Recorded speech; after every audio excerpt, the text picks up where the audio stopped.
Hello and welcome to In Affinity.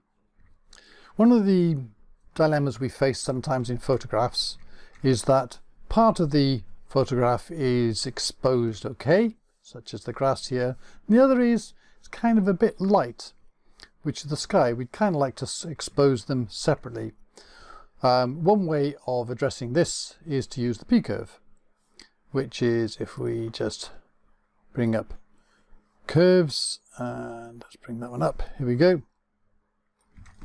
The P-curve is simply to let's turn down the lightness up here in the sky to maybe a bit better match the ground.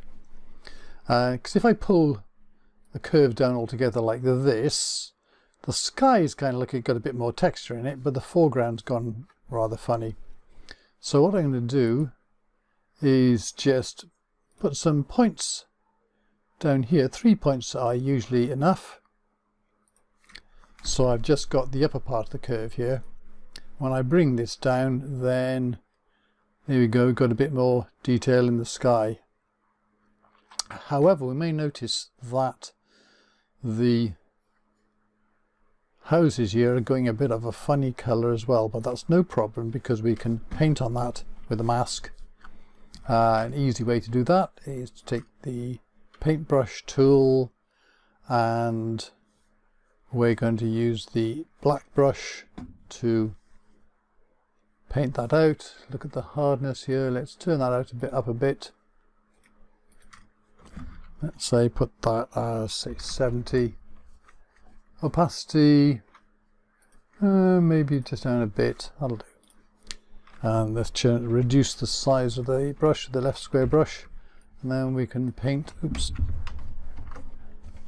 Oh, we did the top there, the houses there. Just paint gently down here to bring back the. There we go. Let's go back again. There we go. That's brought back the houses. So now we've got a sky with a lot more detail in it. Foreground's okay here. If we just have a look at this here, turn the curves off, turn them on again. There you go, got a bit more interesting sky here. There's a P curve because it kind of looks a bit like a P. There we go. Okay, hope you liked that one, and thanks very much for watching. Bye bye.